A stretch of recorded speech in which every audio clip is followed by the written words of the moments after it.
And you're sure he won't be coming by? Of course. The man's bark is worse than his bite. Most of the time.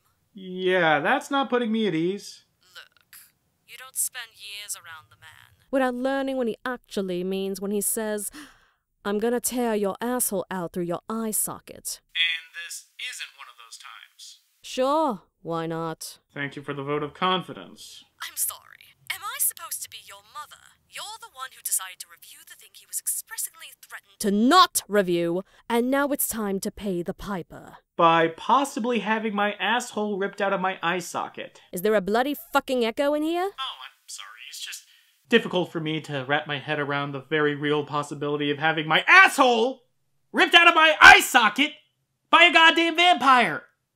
Kind of stuck on that. All right. Tell you what. If Alucard arrives and does indeed, you know, the Hellsing Foundation will reimburse your medical fees. And what happens if I'm killed? You'll be given a military funeral with full honors, befitting any one of my fine soldiers under my command. Great. Glad to see we have come to terms. Now, if you'll excuse me, I need to be doing anything other than this. Long live the Queen. I'm not even... Never mind.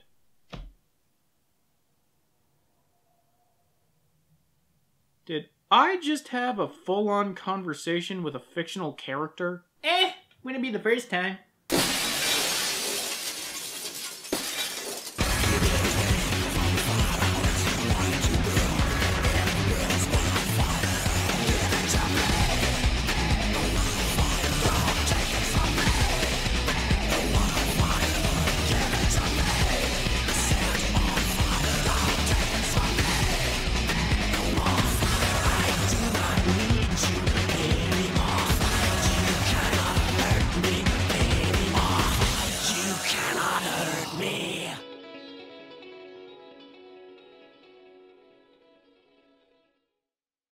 Okay, it's been a hot minute since I spieled about this, so forgive me if it seems like I'm retreading ground.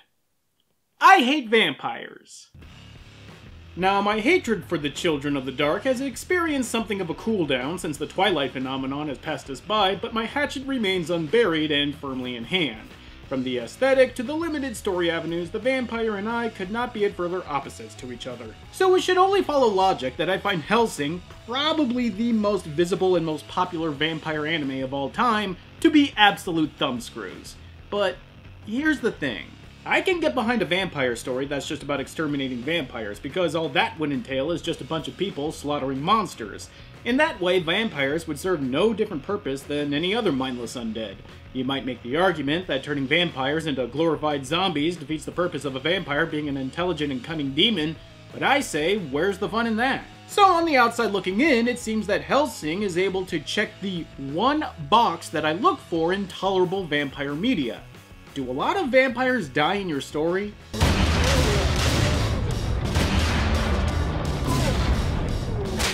Check fucking yes. And that's what got me to watch this series back in, I want to say 2004 or 5, and I remembered it being kind of alright, but I couldn't remember anything specific about it, which should have been my first warning.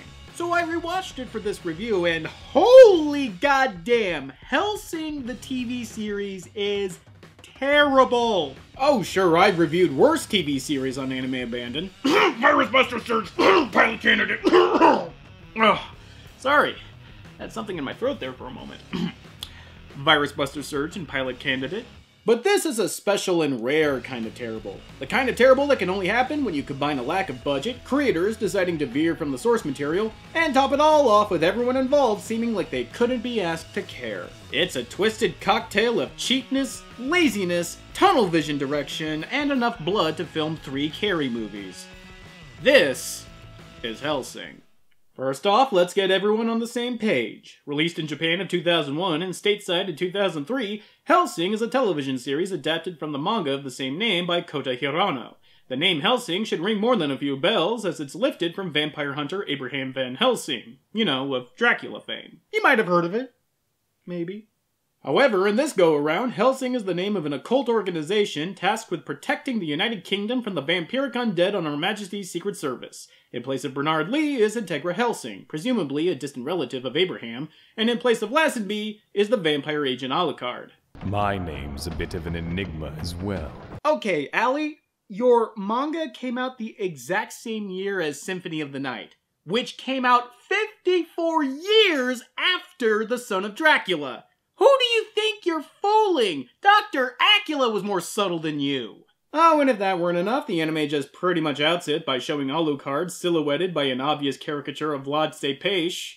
And if you're about to type spoilers in the comments, rotten hell. While the Hellsing organization has its many members and would-be vampire fodder, the story centers around Alucard and Integra and their ongoing investigation into the sudden surge of vampire activity, which, by the way, worst entry in the franchise. And if that weren't enough, seems that the Vatican is also snooping into Hellsing's business, and sending crazed Irish priests to wipe out vampire and Protestant alike.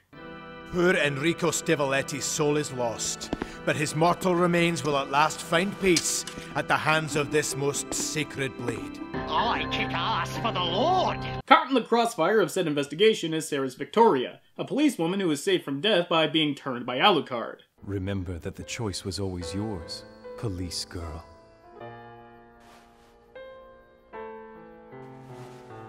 From here, you could pretty much guess that her story involves her wrestling with the fact that she's no longer human and that she's a cursed immortal, and you wonder why I hate vampire media so goddamn much.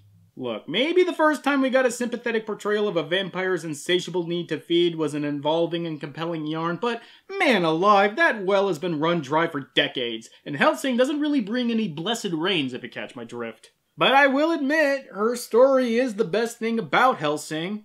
Mainly because it is a story. There is the inciting incident, there is struggle, and then there is acceptance. It's played as all hell, and its overall contributions to the main plot is minimal at best, but it is a story, with a character that is easy to like and, dare I say, adorable. That's strange.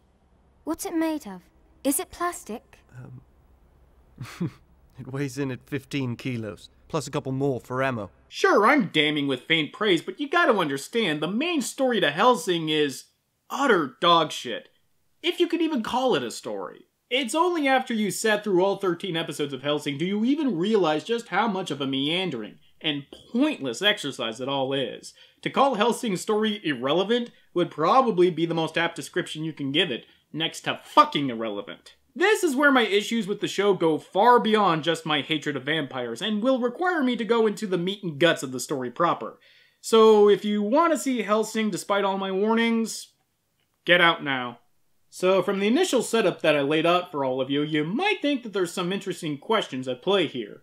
Why are there suddenly so many vampires? How does the Vatican employ Irish Catholic super soldiers? Why does Integra, who seems otherwise hell-bent on eradicating vampires from the earth, have goddamn Dracula on the payroll? Well, the answers to all those questions are, in order, because of cybernetic chips, no explanation given, and because... Alright, let's tackle this one thing at a time. So, it turns out that the rise in vampirism isn't directly caused by vampires, but rather by cybernetic implants that inexplicably causes the host to turn into a vampire, or freaks to denote them from true vampires. Cyborg vampires. 5 today. Or rather, 6. You cannot get any more late 90s, early 2000s than cyborg vampires. All they'd have left to do is make calls on their goddamn Samsung Matrix phones. Now, the notion of chips being able to cause vampirism is, well, stupider than screen doors on a submarine, but if I'm able to look over the stone masks in JoJo, which basically operate in the same capacity, then why should I have a problem here? Well, it's because it runs completely parallel to its own mythos. There's no Dracula in JoJo. The story took the concept of the vampire, distilled what it wanted, and threw everything it didn't out the window. Hell, it threw everything vampire-related out the window by part 3, anyway. Meanwhile, in Hellsing, we have two competing ideas of vampirism that do not intersect and only clash with each other. You mean to tell me that the dark fate that fell upon Vlad as he turned his back on God and became a demon of the night can fall upon any schmo off the street just by getting a microchip implanted in their wrist? If that's the case, then all of us are going to be vampires by 2020 thanks to Apple. On the face of it, this notion does open up some possible story avenues of man entering the domain of God and tampering with what he ought not to. After all, as Prometheus can tell you, it's bound to happen. I like to think that I gave all the English lit majors out there a chuckle or two. But because the story sucks, it doesn't even bring up said notion. In fact, the whole plot point of people being turned into vampires doesn't really figure into what's going on at all. Later on, we learn that these chips are being spread by agents of a traitor within the midst of either the Hellsing organization or one of the many other British government agencies. Why am I being so vague? Because we never find out who's pulling the strings. Yes, I shit you not.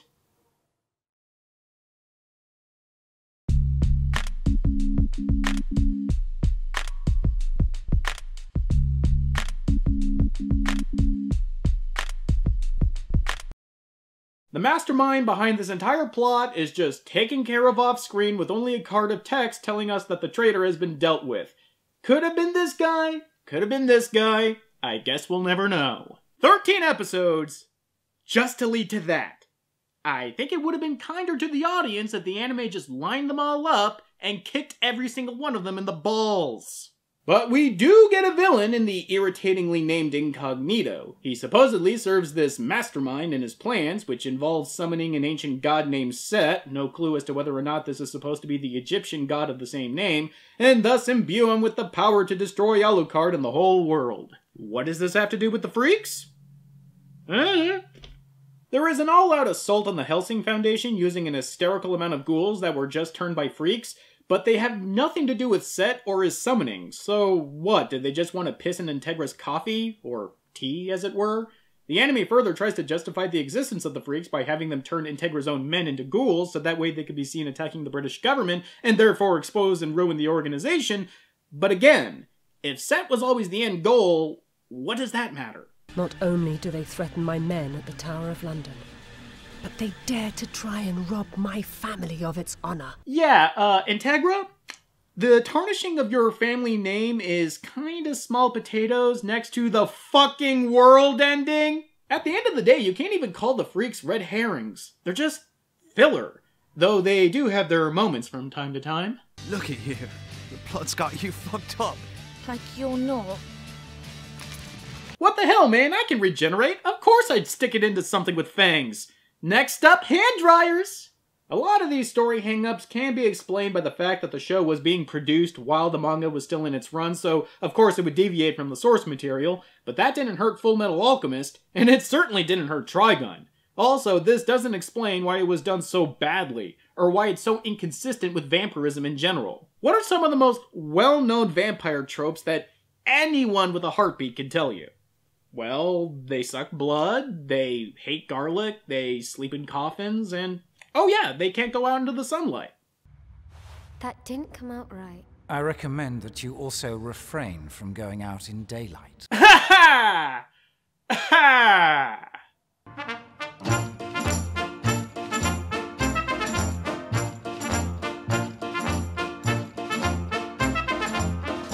I am so not kidding you. I really feel that Twilight had a much better relationship with vampires and sunlight. Beautiful. This is the skin of a killer, Bill. Honest to God, no troll. Oh yeah, it's dumb as hell that vampires sparkle in the sunlight. Anyone with two working eyes can tell you that. But you know what? At least it's an explanation of why vampires don't go out into the sun. At least there was an attempt. Hellsing, on the other hand, establishes that vampires can't be in sunlight, but then have vampires in sunlight with no repercussions whatsoever. It's not even a couple of times either. It happens in 3 straight episodes. This isn't just bad writing, this is the creative team outright not giving two flying shits. It's been a while since I've said this, but it will always bear repeating. You can't fix carelessness. Especially if you're dealing with the limited funds that Studio Gonzo here was obviously working with. Digital coloring could not have come sooner for the developers of Hellsing, and though in the end it saved them some coin, the resulting look of the show is dog-ass ugly. Everyone has their gamma set to blindingly bright, with colors that are somehow both flat and garish. Combine that with the fact that because said characters are constantly surrounded by dingy, darkly lit environments, they wind up looking like neon signs off the Vegas Strip. Coming down on a show's animation can be kind of tricky because there's not a lot that can be reasonably done with a limited budget as well as a tight deadline, but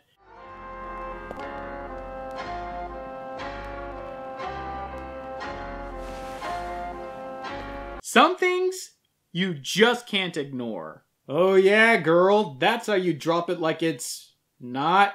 Can't tell if you're trying to do the Monster Mash, the Frankenstein, or the mom who's about to lose her balance after she stepped on her son's Hot Wheels. Oh, and lady, you're getting your blood sucked out, not being beaten with bars of soap. Stop it with the private pile face. Fugly, aimless, and pointless. Is the writing any good at least? What a perfect night.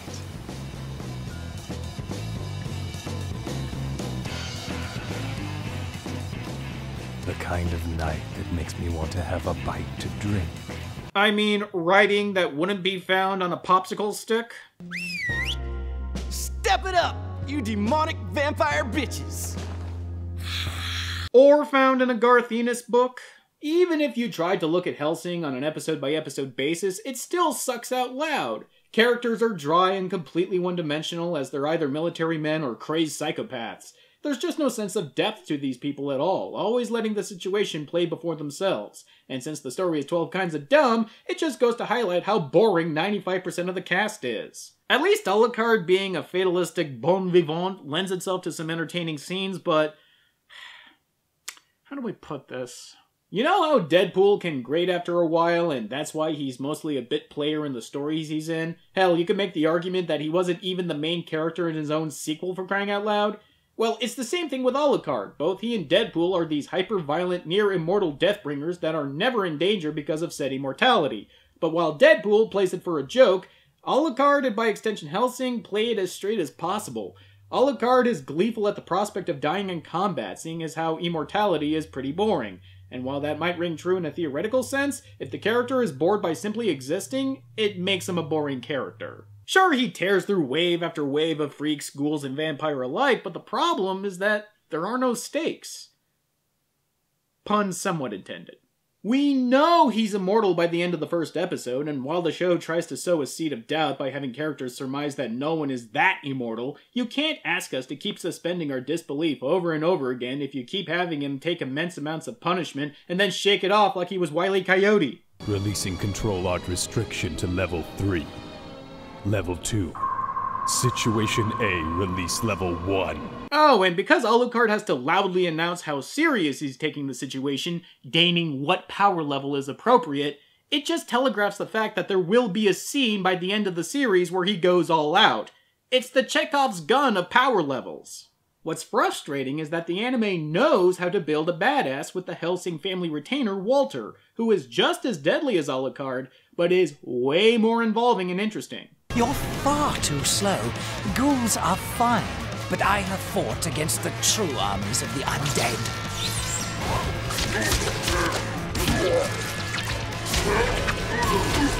And that's because the anime downplayed his importance until it was necessary for him to act. So not only is it a surprise, it's actually even more badass because, well, what's more badass than not needing to prove a goddamn thing?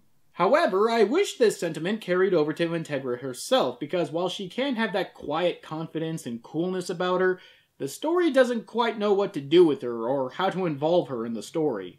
She's a no-nonsense, stiff-upper-lip Englishwoman sworn to God, Queen, and Country, and she's also a hot-tempered, quick-to-act, vengeful Valkyrie bitch. Her Majesty's Right Honourable Hellsing Organisation will never yield to anyone. Ferguson! Come in! Ferguson!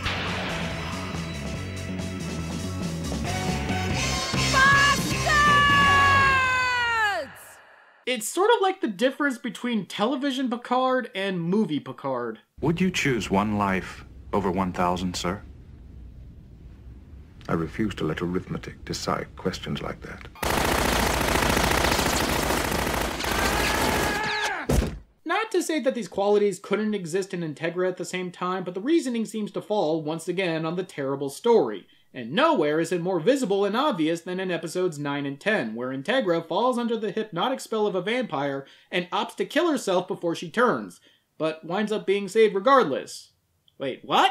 Watch how Integra fares in battle. Battle? Integra tore through her own throat. She shed her own blood and chose to fight for her life. Giving in is what kills people. Alucard, did you just drink blood from a wino? Because that makes no goddamn sense. This whole scene is just back-assward and confuses the hell out of me. Integra tries to die instead of turning into a vampire. Okay, that I get. But then, why are they trying to save her? They're just saving a vampire, unless they're trying to save her from vampirism, but then why would she stab herself in the neck if she could be cured of vampirism? Unless she wasn't going to turn into a vampire and she did this because she has cooties.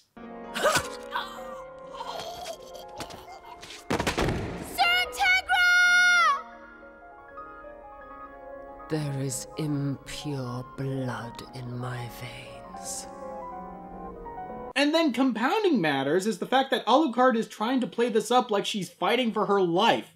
Her life that she purposefully sacrificed to keep herself human. What in the name of Count Orlok's Coke spoon fingernails are you talking about, Alucard? The only reason I could come up with for why this is happening is so that the anime has an excuse to show flashbacks and tell an origin story of how Integra and Alucard met. And yeah, Integra just wandered into a part of her home she has never been before, trying to dodge her uncle and his men who were trying to kill her to secure a place as head of the organization, and there was Alucard who offers his services to her and the Hellsing lineage.